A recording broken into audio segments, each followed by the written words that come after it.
Para nuestra próxima presentación nos acompaña uno de los desarrolladores de Smart Contracts con mayor experiencia en el ecosistema local.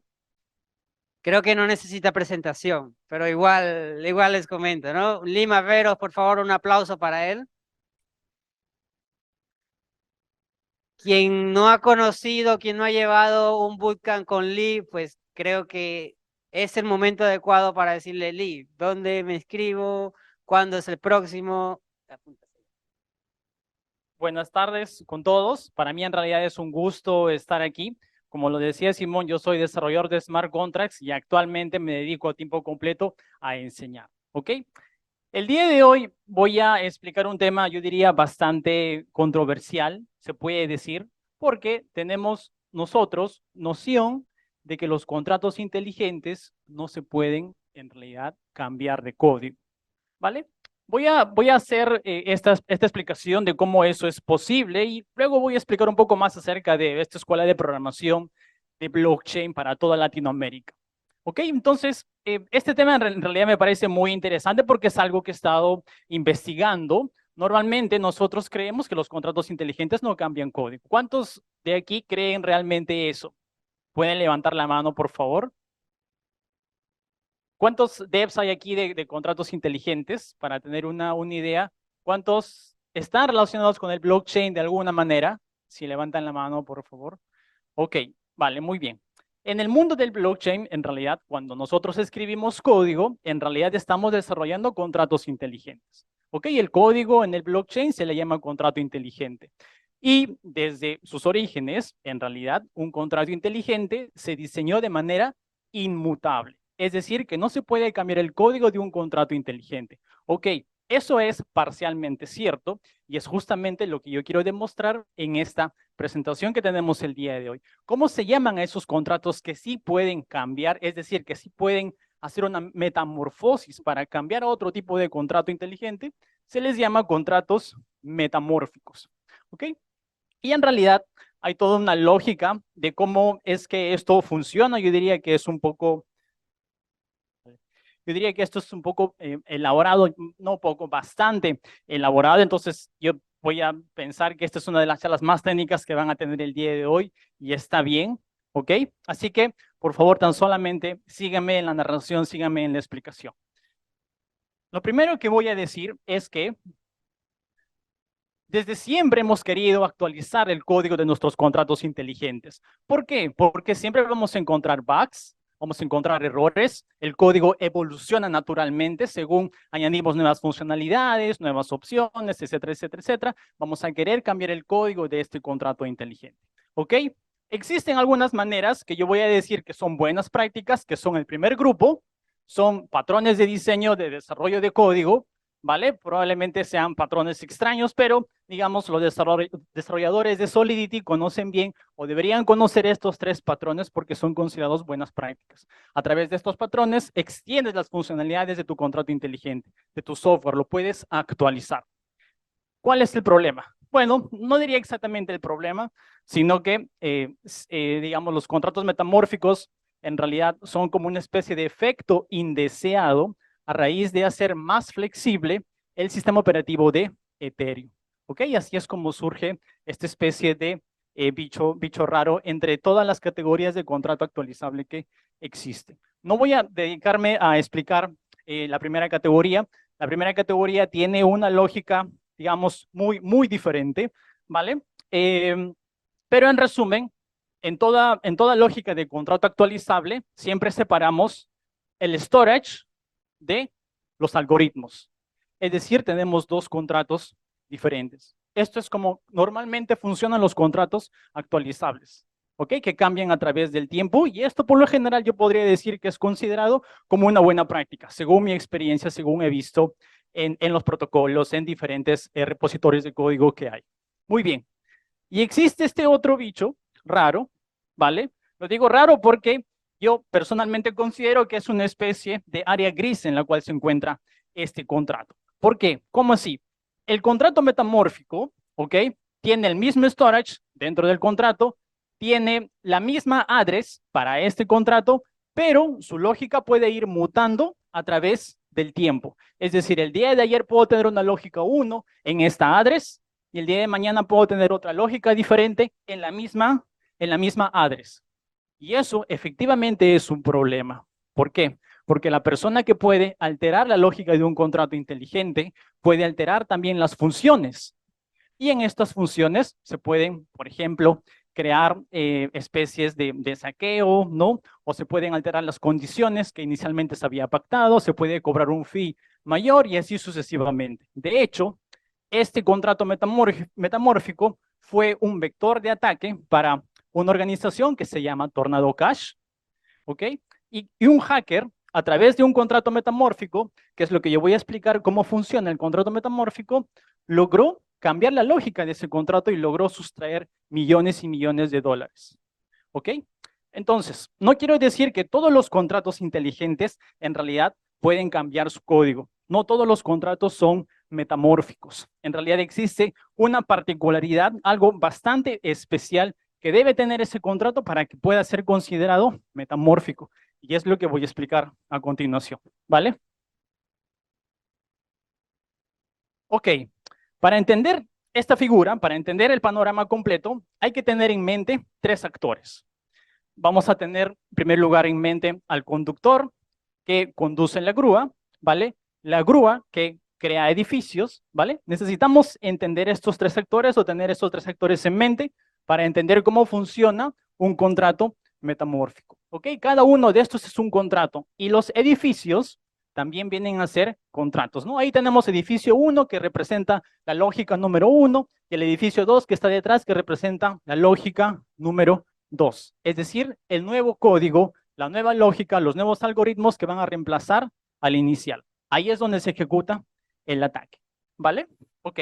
Entonces, acá hay un proceso secuencial y se tiene que seguir en ese orden en particular para que funcione el contrato metamórfico. Es decir, para que yo pueda crear un edificio en la misma dirección, el día de mañana, en esa misma dirección puedo poner otro edificio. ¿Ok? Estoy haciendo el símil de que un edificio es igual a un contrato inteligente, ¿vale? Estoy haciendo ese símil. Entonces, ¿cómo es este proceso?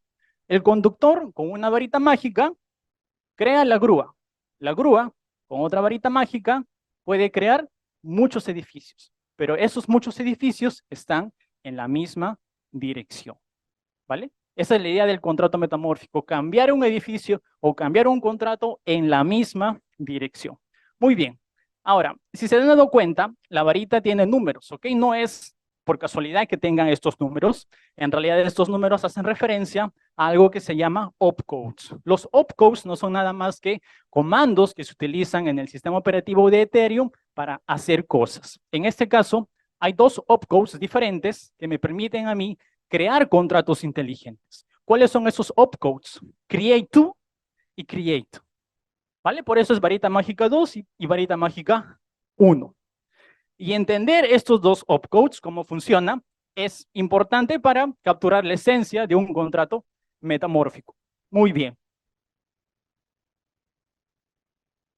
Expliquemos create. Esta es varita mágica 1, es decir, cuando la grúa crea diferentes edificios. ¿Vale? Miren, vayamos a la primera fila de esta tabla de aquí. Yo diría que ahí se captura la esencia de este opcode o de este comando. ¿Qué tenemos en la primera fila? En la primera fila tenemos a la grúa, que viene a ser el sender address, ¿ok? Y tenemos a nonce. Nonce es la cantidad de transacciones de esa address en particular, ¿ok? Cuando la grúa se crea por primera vez, su nonce es igual a 1. Se utilizan estos dos inputs, el address y el nonce, para determinar la dirección de un contrato inteligente. Es decir, combinamos el address y el nonce y ¿qué obtenemos? Avenida JP 1000. ¿Vale? Una vez que se realiza esa transacción, es decir, una vez que se crea ese contrato, el nonce se incrementa automáticamente. La siguiente vez que la misma grúa quiere crear otro contrato, se utiliza otra vez el sender address con el nonce, que ahora se acaba de incrementar a 2. Y como son diferentes inputs, ¿qué obtenemos? Diferente output, ¿vale? ¿Cuál es el truco aquí? El truco es que, pongámonos en una situación hipotética. ¿Qué pasa si de la grúa yo puedo resetear su nonce? Es decir, Si la grúa realiza varias transacciones, nonce 2, nonce 3, nonce 4 y así sucesivamente, si existiera una manera de resetear su nonce, es decir, de que su nonce regresara a 1, yo podría crear un contrato en la misma dirección. ¿Vale?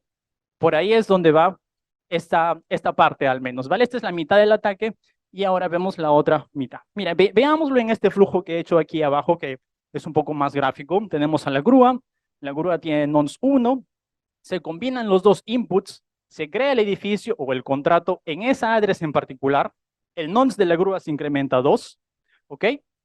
La grúa se autodestruye y ahí está el secreto para resetear el nonce, que la grúa o el contrato se logra autodestruir y para esto existe un opcode en específico. Ok, el contrato se autodestruye.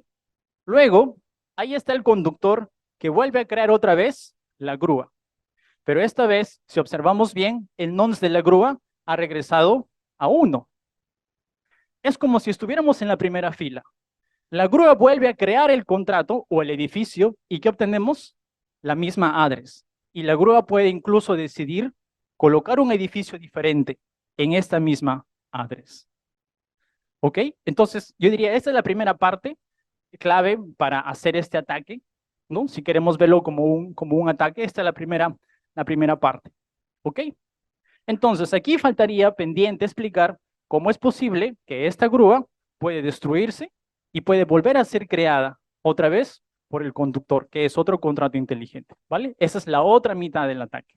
Ok, yo sé que esta parte es bastante técnica, lo entiendo, pero por favor síganme al menos con la narración o con la esencia de lo que estoy tratando de explicar. Ok, muy bien. La otra parte.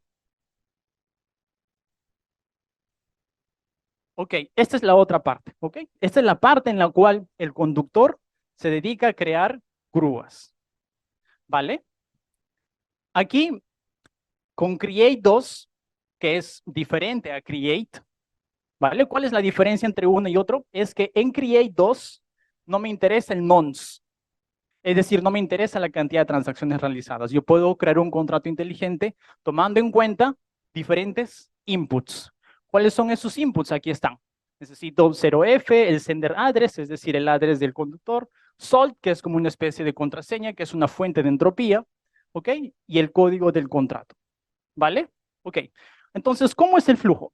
El conductor crea una grúa, ¿vale? La grúa cuando está creada por primera vez tiene un nonce 1, y su dirección es 0x grúa, pongamos, ¿vale? Y la grúa pues puede realizar diferentes transacciones y su nonce se va a incrementar de manera consecutiva. En determinado momento la grúa se autodestruye, lo cual hace que el nonce retroceda a 0. Y ahí otra vez ingresa el conductor para volver a crear otra vez la grúa en la misma dirección, pero con un nonce reseteado. ¿Ok? ¿Qué nos permite eso? Bueno, esto nos permite conectar con la anterior mitad, en la cual necesitábamos crear a la grúa en la misma address con un nonce reseteado para poder crear un edificio nuevo, diferente, pero en la misma address. ¿Vale? Ok. Muy bien. Ahora veamos cómo sería todo el ataque juntando estas dos partes. Veamos cómo funcionaría. Ok, ¿cómo funcionaría? Bueno, en primer lugar, el conductor tiene que crear la grúa. La grúa crea el edificio. La grúa, por cierto, puede crear diferentes tipos de edificios, ¿vale?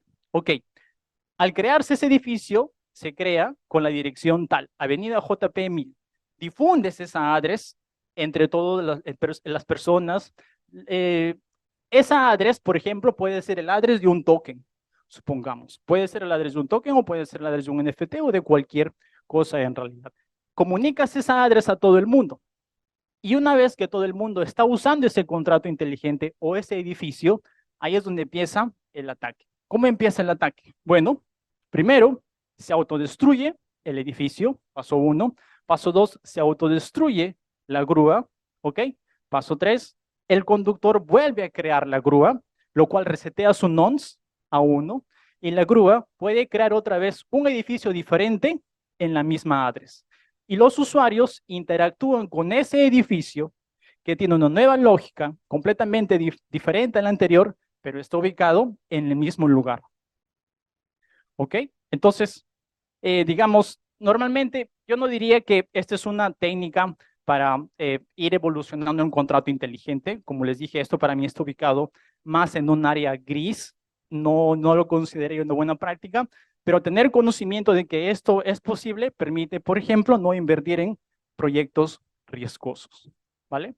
¿Y cuál es el key para que todo esto funcione? La autodestrucción. Si se dan cuenta, si no hubiera esta manera de autodestruir un contrato, esto no sería factible.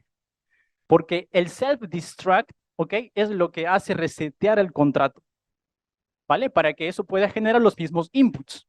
Y dado los mismos inputs, obtenemos los mismos outputs. ¿Ok? Entonces, eso sería en general cómo se plantea este ataque. Ok, lo que voy a hacer ahora es una demostración de cómo esto se hace en código, porque obviamente todo esto se logra traducir en código. Y aquí también quisiera que me sigan. ¿Se puede ver ahí? Muy pequeño. Ahí se ve. Ahí. Ya, bueno. Ahí, ¿vale? Ya, ok. Ahí. Muy bien. Entonces, obviamente ustedes pueden reemplazar a estos tres actores, conductor, grúa, edificios, con otros contratos. Esto es simplemente para tratar de ordenar las ideas.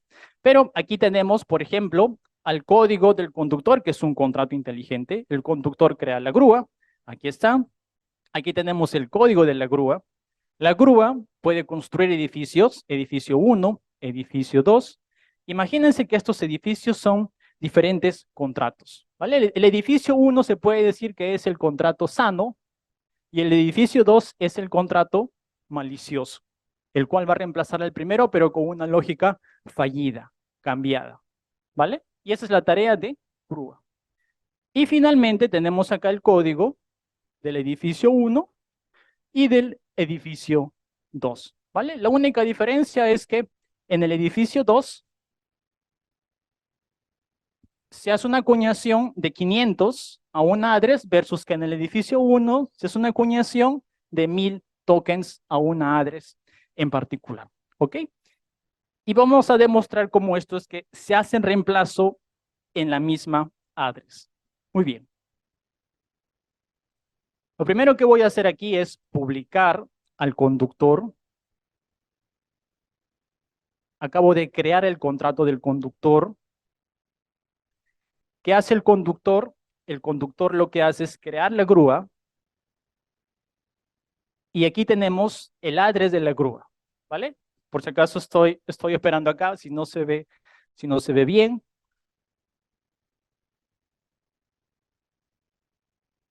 Muy bien.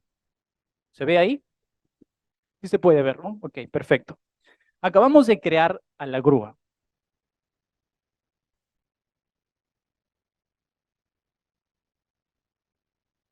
Listo,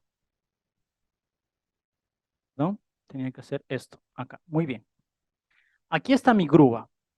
Y mi grúa puede crear dos edificios. El edificio bueno, que es el 1, y el edificio malo, que es el 2. Ahora voy a crear el edificio bueno. Ahí está. Ahí está mi address del edificio bueno. ¿Ok? Entonces, acá voy a obtener sus métodos. Muy bien.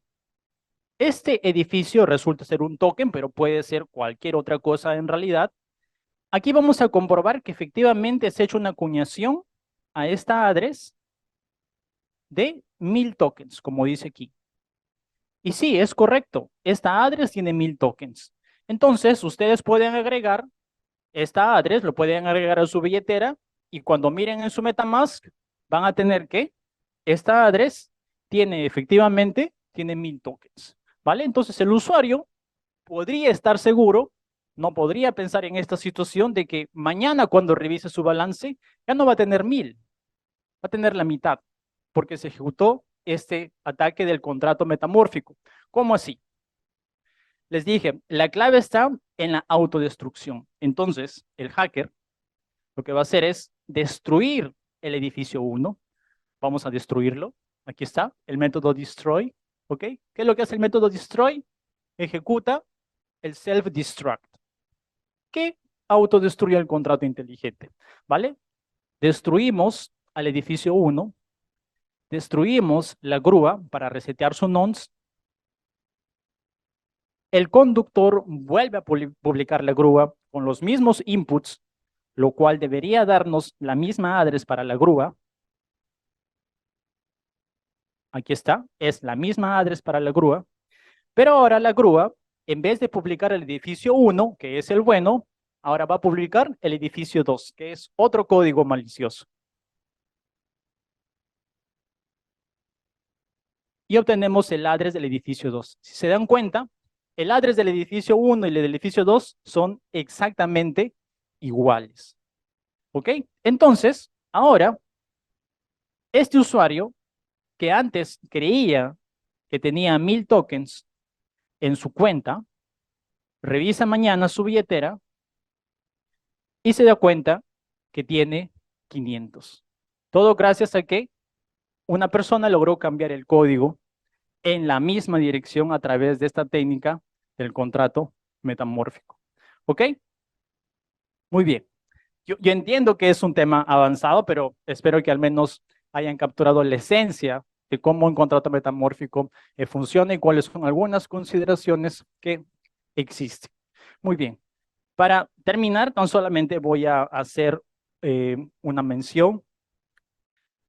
Si desean obtener el repositorio, el código o el resumen de los slides de esta presentación, pueden escanear este código QR y también comentarles que esta escuela de programación de blockchain, que es una de las más completas que existe en Latinoamérica, ¿ok? Tiene un programa de especialización con doble certificación con una universidad reconocida de aquí de Perú y de México que demora 14 semanas. ¿Ok? Si están interesados también en este programa, en el QR está el formulario para que puedan rellenar su información. ¿Ok? Entonces, si hay alguna pregunta, encantado de resolverla.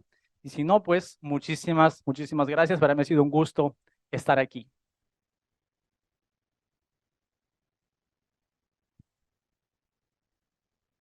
Creo que vienen desde atrás hacia adelante, así que váyanse preparando. Bueno, no, yo de pronto no sé una pregunta, más que todo felicitarte. De verdad que este me parece un tema muy importante, es un tema del cual casi no se habla. Incluso de pronto para las personas que están presentes no lo sepan, y tú lo mencionaste, que fue el caso del Tornado Cash, que fue un caso bastante desastroso a nivel económico y fue real y sucedió haciendo esto. Entonces, qué bueno que tu charla mostró a nivel técnico la seguridad que debemos tener como usuarios y de que blockchain todavía está en desarrollo, no es una tecnología 100% completa. Así que más que pregunta, no, felicitarte porque de verdad que el tema me gustó bastante. Muchas gracias, de verdad. Le agradezco. ¿Alguna otra pregunta por acá? 5, 4, 3, 2, 1. ¿Qué tal? Sí, últimamente has visto proyectos así en el ecosistema que todavía sigan usando Self-Destroy. No sé, estos últimos años o este año, un proyecto así real o algún caso más, además el de Tornado Cash, ¿no? Que menciona, ¿no? A ver, en primer lugar, mencionar que este self-destruct fue introducido en una nueva propuesta dentro de Tornado Cash DAO. O sea, inicialmente el código no tenía el self-destruct, pero decidieron incluir en una nueva actualización este método que se autodestruye, ¿vale? Y el hacker sabía, obviamente, todo este proceso de cómo iba a funcionar, entonces él introdujo en una actualización este nuevo método. Ok, regresando a la pregunta, yo diría que self-destruct en realidad es casos bastante marginales, son casos muy especiales en los cuales tú quieres autodestruir el contrato inteligente, porque cuando tú destruyes un contrato inteligente, también eliminas toda la información que se ha guardado dentro de ese contrato inteligente. Y además de resetear su nonce, ¿no? Que es lo que explicaba hace un ratito. Es más, el self-destruct va a ser dado por obsoleto. ¿Ok? En la siguiente hard fork que va a haber de Ethereum, ya no va a existir self-destruct o self-destruct se va a cambiar por otro opcode que se llama send all, que significa enviar todo a otra address, pero ya no se borra la información del contrato inteligente ni tampoco se resetea el nonce. Perfecto, muchas gracias. Muchas gracias, un aplauso para Lee, por favor. Vamos a tomar un pequeño break de 10 minutos, algo súper rápido, estiren las piernas, relájense y nos vemos acá en 10 minutos con otras presentaciones. Gracias.